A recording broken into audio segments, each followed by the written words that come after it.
Niranjan.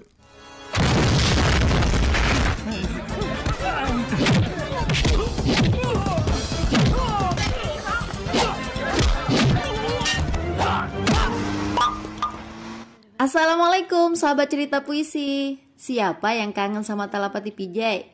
Mimin mau sajikan alur filmnya yang belum diulas channel manapun. Judulnya Udea tahun 2004. Tapi kita colek dulu para penonton seperti Azwa di Alor, Kristan di Ambon, Sinta Amelia di Sumedang, Dayat di Pekanbaru, Marsuli di Madura, Abdul Latif di Pamekasan, Andika Pras, Aam Kiazaran, Bayu Kuntara, Abdullah Amin, Dian Selgar, dan semuanya yang belum kecolek giliran ya.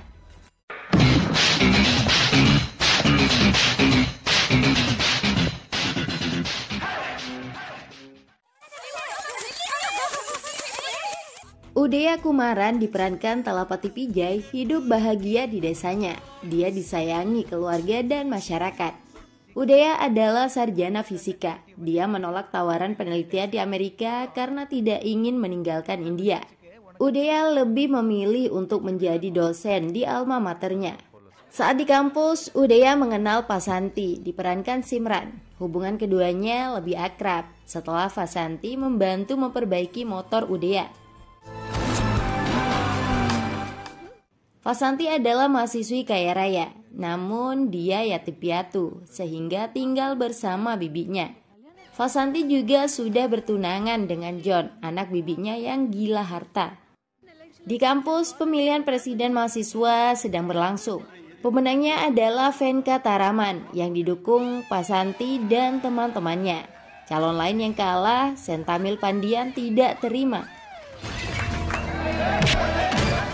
Sentamil membawa preman ke kampus untuk menghajar kelompok Venka Taraman. Bentrokan terjadi, Venka Taraman ingin dibacok. Melihat itu, Udea ambil tindakan. Para preman yang terlibat juga dihajar. Pasanti terpukau dengan keberanian Udea.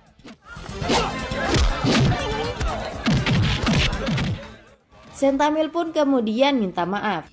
Sejak saat itu, benih-benih cinta tumbuh bermekaran di hati Pasanti. Udea juga merasakan hal yang sama. Masalahnya, Pasanti sudah bertunangan dengan sepupunya. Tidak mungkin bisa dibatalkan begitu saja. Udea yang dicintai tiba-tiba datang membawa undangan. Tapi undangan pernikahan kakaknya.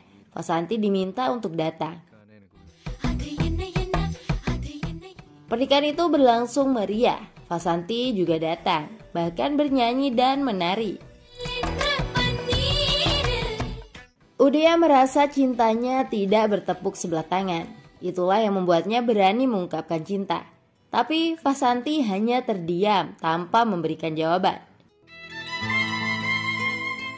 Masalah menjadi rumit ketika tunangan Pasanti, John datang menjemput. Tidak hanya itu, John bahkan secara langsung mengundang Udea untuk menghadiri pernikahannya dengan Pasanti.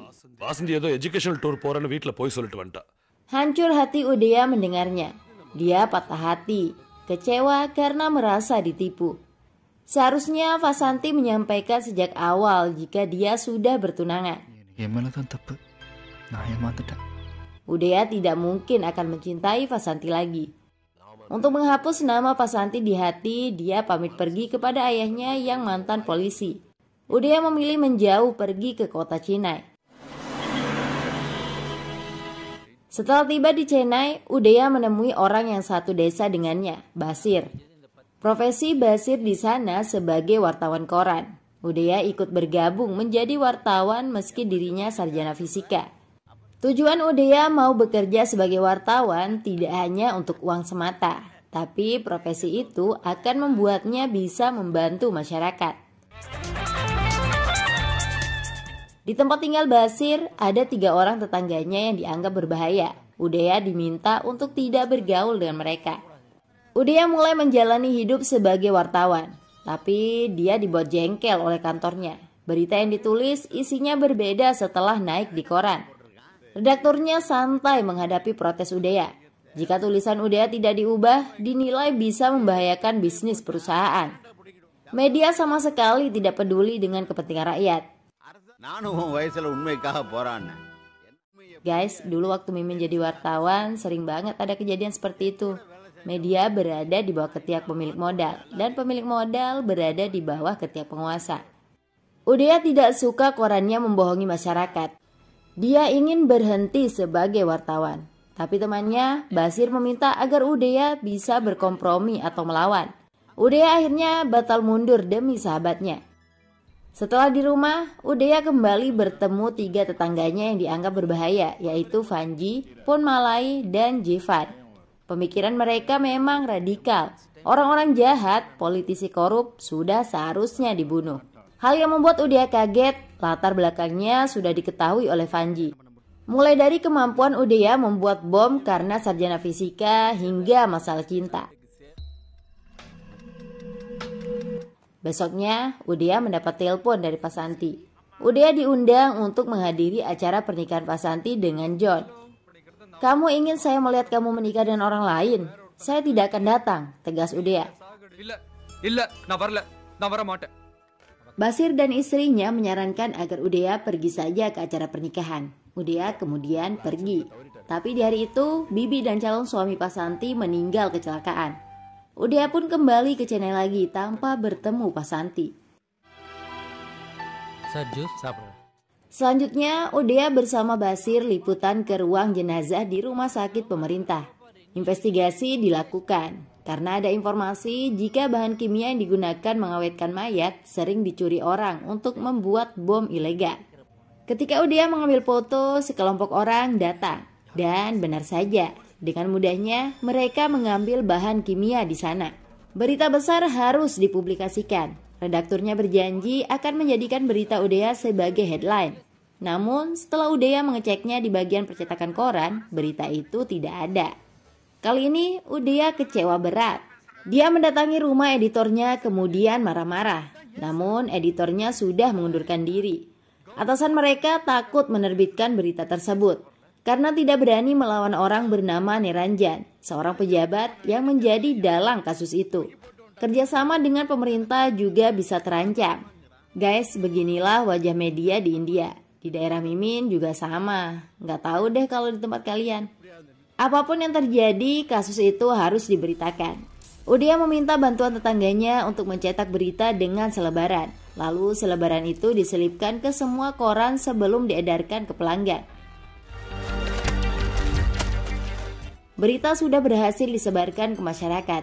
Pada hari itu, Basir langsung mendapatkan kado dari anak buah Niranjan. Isi kado ternyata bom. Udea terkejut melihat bom meledak bersama tubuh Basir. Udea tidak bisa menyelamatkan sahabatnya itu. Basir meninggal setelah menyebut nama Niranjan. Ya Allah. Udea hanya bisa menangisi apa yang terjadi. Dia tidak menyangka produk jurnalistik merenggut nyawa Basir begitu cepat. Udea benar-benar berduka dan merasa kehilangan. Saat itulah 3 orang tetangganya menghampiri. Mereka akan membantu Udea balas dendam dengan membunuh Niranjan. Ketua mereka, Tanajia Firan, bisa dengan mudah menghabisi Niranjan. Udea tidak mau termakan ajakan mereka. Dia tidak suka cara kekerasan. Udea memilih cara dengan mengundang semua wartawan untuk membongkar pembunuhan Basir, mengingat kepolisian tidak berani mengambil tindakan. Ternyata media juga takut melawan Niranjan. Mereka pergi meninggalkan Udea sendiri setelah anak buah Niranjan datang mengintimidasi. Tidak berhenti sampai di situ, Udea juga ingin dibunuh oleh anak buah Niranjan. Dia berusaha melawan para preman itu. Namun karena musuh terlalu banyak, Udea memilih kabur. 3 orang tetangganya membantu Udea melarikan diri. Kini Udea mau bertemu ketua mereka, Tanajia Firan. Udea kaget melihat sosok yang dijadikan ketua. Orangnya sangat sederhana. Tujuan Udea datang agar Niranjan bisa dihukum oleh pemerintah karena telah membunuh Basir. Menurut Tanajia, Niranjan tidak akan pernah bisa disentuh hukum. Udea kemudian diberikan sebuah pistol. Namun dia tidak mau membunuh meski saat itu ada Niranjan di pinggir jalan. Udia kemudian ikut ke tempat Tanah Jafiran. Ternyata banyak masyarakat miskin yang dibantu selama ini.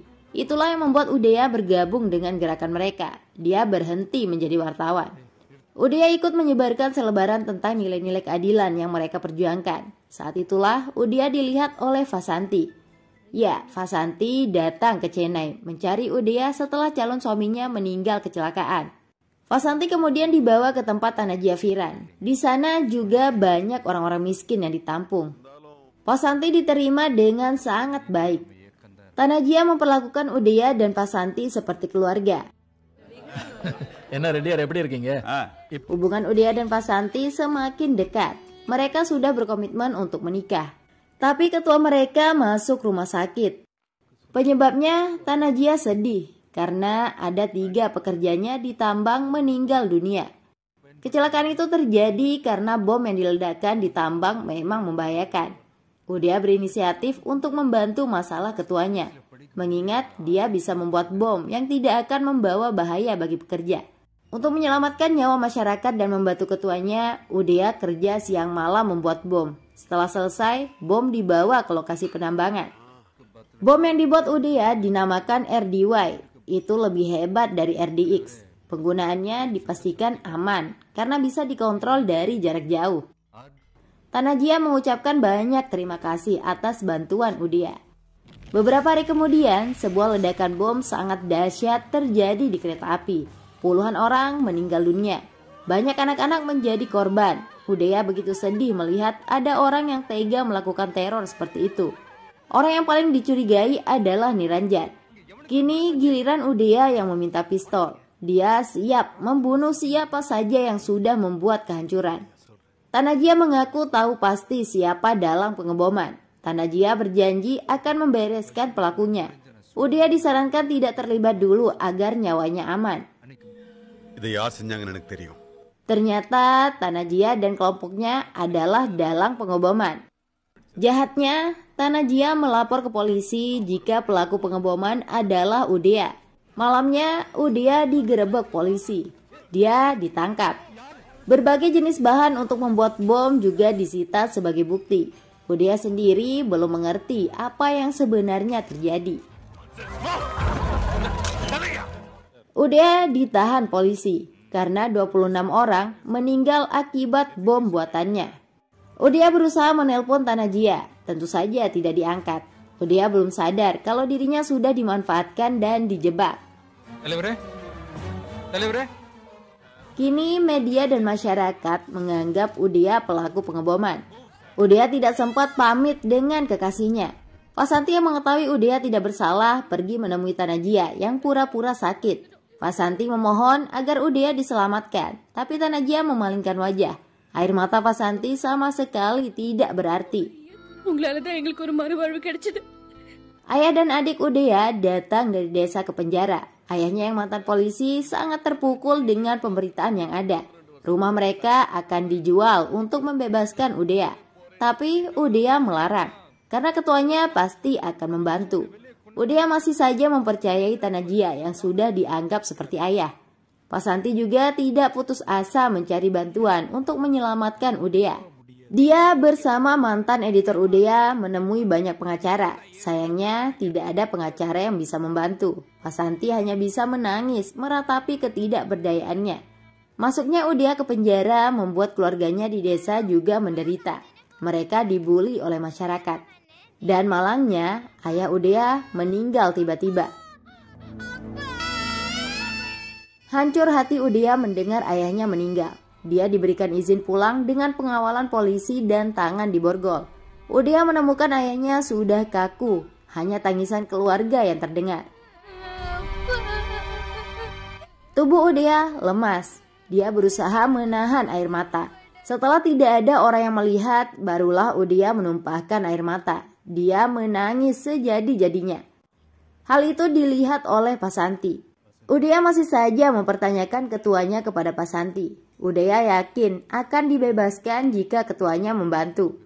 Ketua kamu adalah puncak masalah ini, ungkap Vasanti. Posati mengaku sudah memohon kepada Tanajia, tapi orang yang dibanggakan itu sama sekali tidak peduli. Sebuah koran kemudian ditunjukkan. Berita di koran mengungkapkan jika bahan kimia yang ditemukan di lokasi pengeboman sama persis dengan yang ditemukan di tempat tinggal Udea. Barulah Udea sadar jika bom yang dia buat telah disalahgunakan. Udea sudah dijebak. Udea ingin menemui langsung Tanajia, tapi dia dibawa ke penjara lagi. Saat dalam perjalanan, mobil polisi terjebak genangan air. Udea memanfaatkan kesempatan itu untuk melarikan diri. Tujuan pertama Udea setelah melarikan diri langsung menemui Tanajia Firan. Betapa kagetnya Udea, ketuanya sedang tertawa bahagia. Parahnya lagi, ada juga Niranjan di tempat itu. Kelompok Tanajia memang dalang pengeboman. Hal yang sangat tidak disangka. Mereka dibayar oleh Niranjan yang merupakan seorang politisi. Ketakutan sengaja dibuat. Rencana lebih mengerikan sedang direncanakan. Mereka akan mengebom anak-anak sekolah yang berkumpul untuk sebuah acara. Tanajia dibayar mahal untuk pekerjaan itu. Udea harus menyelamatkan nyawa anak-anak. Besoknya dia pergi ke lokasi. Tapi kelompok Tanajia bergerak lebih cepat. Anak-anak sudah dibuat ketakutan dan menyelamatkan diri ke bus-bus. Anak buah Tanajia lalu membakar bus. Udea berjuang menyelamatkan mereka semua. Dia tidak takut nyawanya terancam bahaya.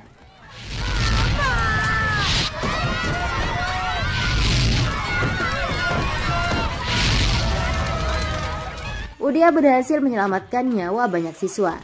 Tapi dia ingin dihabisi oleh anak buah Tanajia. Pertarungan sengit terjadi. Masyarakat ikut membantu Udea.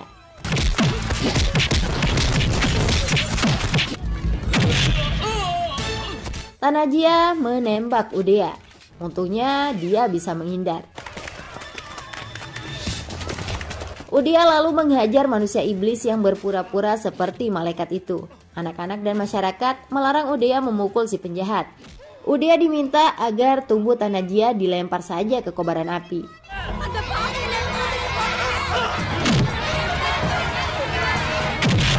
Dan itulah yang terjadi. Setelah Tanajia tewas terbakar, polisi datang memborgol Udea untuk disidang. Anak-anak membela Udea. Mereka bahkan datang ke persidangan menuntut Udea dibebaskan. Akhirnya semua fakta terungkap di persidangan. Bahwa Udea tidak bersalah.